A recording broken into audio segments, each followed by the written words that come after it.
साथियों, आपको याद होगा गलवान वैली इंसिडेंट, जब भारत और चीन आमने सामने हुए, जिसके बाद से रिश्ते अभी तक सामान्य नहीं हुए। अच्छा, एक घटना और याद होगी गलवान वैली इंसिडेंट के साथ साथ, जो रशिया यूक्रेन के वॉर के दौरान हुई। क्या घटना हुई? रशिया के जो टैंक्स थे वो जब यूक्रेन में हमला करने के लिए पहुंचे, तो तुर्की के द्वारा जो यूक्रेन को बायरख्तार ड्रोन दिए गए थे, उन ड्रोन से उन टैंकों को जब निशाना बनाया गया तो काफ़ी ज़्यादा टैंकों को क्षति पहुंची थी। अगर आपको ध्यान हो तो रशिया यूक्रेन वॉर के अंदर गलवान वैली इंसिडेंट के बाद अचानक मैं रशिया यूक्रेन पर क्यों आ गया, दोनों बातों को मैं रिलेट करूंगा, थोड़ा सा ध्यान से सुनिएगा। तो ऐसी स्थिति में जब रशिया यूक्रेन कन्फ्लिक्ट हुआ, तो रशिया यूक्रेन कन्फ्लिक्ट में बायरख्तार ड्रोन्स जो मिले थे, क्योंकि रूस तैयार नहीं था कि ड्रोन से हमला हो सकता है, उन ड्रोन्स ने काफ़ी ज़्यादा टैंक उड़ा दिए थे। टैंक से मतलब इस तरह की चीज़ें जो कि जाने जाते हैं, मतलब किसी को भी ऊंचाई पर उड़ रहे हेलीकॉप्टर को मार लगा देंगे, दूर तक गोला फेंक देंगे, काफ़ी सारी तबाही मचाने के लिए जाने जाते हैं।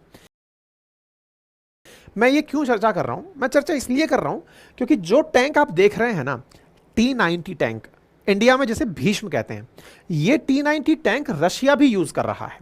रशिया का जो T-90 टैंक है, जिसको भारत यूज करता है भीष्म के नाम से, PROV-3, इस टैंक को इस वॉर के अंदर भी यूज किया गया था।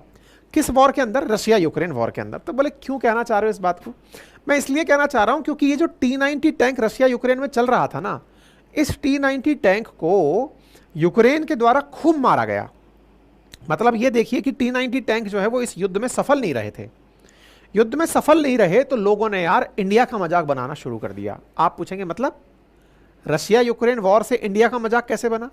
इंडिया का मजाक ऐसे बना क्योंकि यही T-90 टैंक तो इंडिया यूज करता है, और तुर्की जो है वो पाकिस्तान का सपोर्टर है।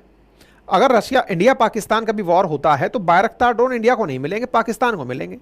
और पाकिस्तान को अगर बायरख्तार ड्रोन मिलता है और हमारा T-90 वहां खड़ा होता है, तो उसकी तो इसने धज्जियां उड़ा दी। और इंडिया में सबसे बड़ी संख्या में T-90 और T-72 है, दोनों ही चाहिए, दोनों रूस के द्वारा निर्मित ड्रोन ये हैं, टैंक हैं।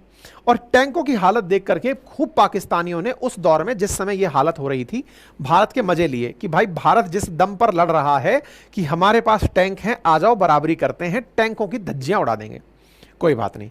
लेकिन भारत एक बहुत अच्छी चीज के लिए जाना जाता है, और वो ये है सबक लेना। आप पूछेंगे कैसे? आपको 1999 का कारगिल वॉर याद है? कारगिल वॉर जब हुआ था ना, तो भारत के साथ एक बहुत बड़ा चैलेंज हुआ था। क्या? हम अपने दुश्मन को आसानी से मार भगाते अगर हमें उनकी एग्जैक्ट लोकेशन पता चल जाती। अमेरिका से हमने रिक्वेस्ट की थी कि हमें लोकेशन बता दो कि दुश्मन कहां बैठा है। अमेरिका हमको लोकेशन नहीं बताया, तो उसने क्या किया? अमेरिका ने लोकेशन के स्थान पर हमसे मना कर दिया, मैं पाकिस्तान के साथ हूं, मैं लोकेशन नहीं बता सकता। अटल जी की सरकार थी। अटल जी ने सरकार में तत्काल ही इसरो को और इनको आदेश दिया कि भैया सुनो, भविष्य में ये चुनौतियां बड़ी हो सकती हैं, इससे निपटने के लिए तैयारी करो। तैयारी के नाम पर इंडिया ने अपना रीजनल नेविगेशन सिस्टम, जिसको आज आप नाविक के नाम से जानते हैं, वो बना लिया कि अब अगर अमेरिका हमें नहीं भी बताता है ना लोकेशन कहाँ है, तो हम अपना ही IRNSS बना लिए, अब हम अपनी ही लोकेशन देख लेते हैं। यानी आवश्यकता आविष्कार की जननी है। अब इतनी ज़्यादा भूमिका क्यों बन रही है? भूमिका इसलिए बन रही है कि T-90 टैंक का जो हश्र हुआ ना, उससे हम लोग भी चिंतित हुए। भारत के भी रक्षा अनुसंधान वैज्ञानिक चिंता में आए कि जिसके दम पर हम युद्ध लड़ने जा रहे हैं वो तो धराशायी हो रहा है। धराशायी हो रहा है तो हमें इससे निपटने के लिए खुद से कुछ तैयारी करने की आवश्यकता होगी। साथियों, आप जानकर आश्चर्य करेंगे कि भारत ने T-90 टैंक का अपडेटेड वर्जन भी निकाल दिया और एक नया टैंक भी तैयार कर दिया। भारत ने रशिया यूक्रेन वॉर से सीखते हुए अपने वेपन्स के अंदर आमूलचूल परिवर्तन किया कि नहीं, ये टैंक कहीं ना कहीं नुकसान उठा रहे हैं। और हद तो ये है कि भारत ने एक इतिहास कायम कर दिया। 2.5 साल के कम समय के अंदर, 2.5 साल से भी कम समय के अंदर, इस रशिया यूक्रेन वॉर के चलते चलते, गलवान वैली इंसिडेंट और रशिया यूक्रेन वॉर, इनके चलते चलते भारत ने अपना एक नया टैंक बना लिया। अब आप पूछेंगे भारत ने अपना नया टैंक बना करके क्या T-90 से ज्यादा सुविधाएं विकसित कर ली? क्या कह सकते हैं आप? हमने इसमें ऐसी ऐसी सुविधाएं डाल दी कि अब आ बेटा ड्रोन, ये खुद ड्रोन लेके उड़ता है कि आज भैया हम तो मतलब चलता है, इससे ड्रोन को आप ऑपरेट कर सकते हैं। पहली चीज तो ये है। दूसरा, ड्रोन को सेंस करने की सारी तकनीक इसमें लगी है कि अगर कोई ड्रोन का हमला होने वाला है, ये खुद से सेंस कर लेगा। इंडिया में defence research development organisation DRDO और L&T ने मिलकर बना दिया है भारत का अपना जोरावर। मेरे प्यारे साथियों, भारत का अपना जोरावर जिसे किंग ऑफ माउंटेन्स नाम दिया गया है, यह टैंक है जो भारत की सेवा में अब आने के लिए तैयार है। इसका डेमो और ट्रायल हो चुका है। यही कारण है कि यह सुर्खी में है कि India showcase light battle tank Zorawar for high altitude warfare. अब आप कहेंगे हाई एल्टीट्यूड वारफेयर से क्या मतलब है? सुनिए, दुनिया का सबसे वजनदार जो टैंक है ना, वो भारत में है।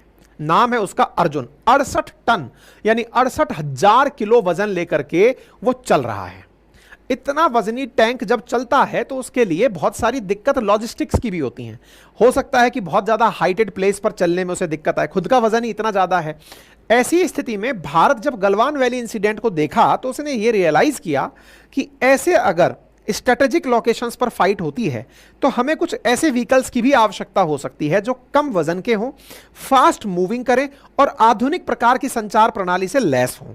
जोरावर इसी परिस्थिति को ध्यान में रखकर तैयार किया हुआ भारत का अपना जोरावर तैयार हो चुका है। मेरे प्यारे साथियों, मैंने आपको कारगिल की कहानी तो सुनाई थी, अब जोरावर की कहानी भी सुन लीजिए, क्योंकि भारत ने हाल ही में गुजरात के हजीरा में शनिवार के दिन जोरावर का टेस्ट भी देख लिया है। लाइट बैटल टैंक ये रहा जोरावर जो बनकर तैयार हो चुका है।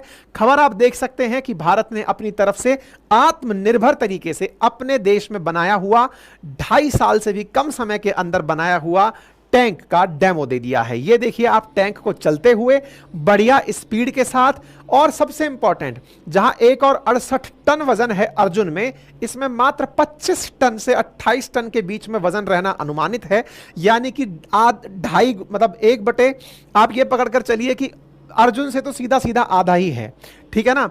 अब ऐसी स्थिति में आप अगर इसको चलते हुए देख रहे हैं 1/3 वजन के साथ में, तो आपके सामने ये ऑटोमेटिक समझ में आने वाली चीज है कि ये टैंक आने वाले समय में भारत की कितनी ज्यादा आवश्यकताओं की पूर्ति करेगा।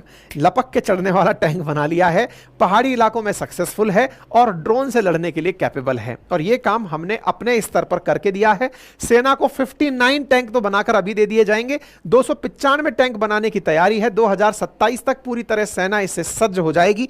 ये सोचिए कितना क्विक डिसीजन भारत ने आत्मनिर्भर तरीके से किया है।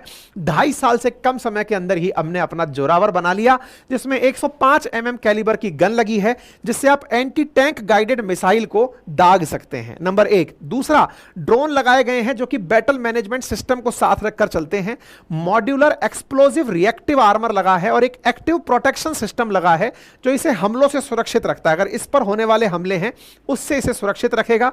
25 टन वजन है, लद्दाख जैसे हाई एल्टीट्यूड इलाकों में आसानी से तैनात किया जा सकता है। 30 HP पर टन का पावर टू वेट मोबिलिटी के लिए इसमें रखा गया है। बेहतरीन वजन के साथ ये मूव कर रहा है।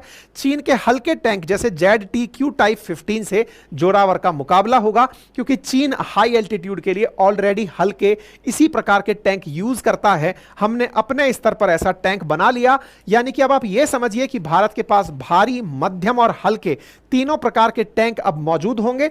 25 टन वजन के साथ बेसिक बातों को पूरा करते हुए हाई एल्टीट्यूड पर इसका इस्तेमाल किया जा सकेगा।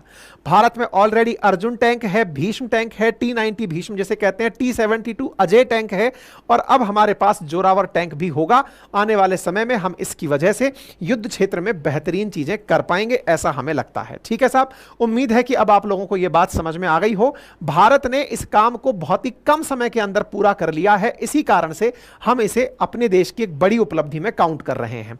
जो पीपल्स लिबरेशन आर्मी यानी कि चाइना की जो आर्मी है, उसके पास में 30 से 33 टन का है ZTQ-105 टाइप का लाइट टैंक, जिसको वो करंटली LAC के ऊपर डिप्लॉय किया हुआ है। समझिए कि हम उसी के सामने 25 टन वजन का ये टैंक भेज रहे हैं। तो ये चाइनीज टैंक है, इसी के कंपैरिजन में हम अपना टैंक एक ऐसी टॉपोग्राफिक स्थिति पर जहां पर कम वजन के टैंकों को आसानी से मूव कराया जा सकता है, हमने अपने टैंकों को तैयार कर लिया है। यह नाम जो जोरावर दिया गया है, यह जनरल जोरावर सिंह कहलूरिया के नाम पर दिया गया है, जो कि कैलाश मानसरोवर की डोगरा टाइबेट वॉर के दौरान, एक्सपीडिशन के दौरान जाने गए थे। ठीक है ना। तो एक प्रकार से एक खास व्यक्ति के नाम में हमने इस काम को कर दिया है।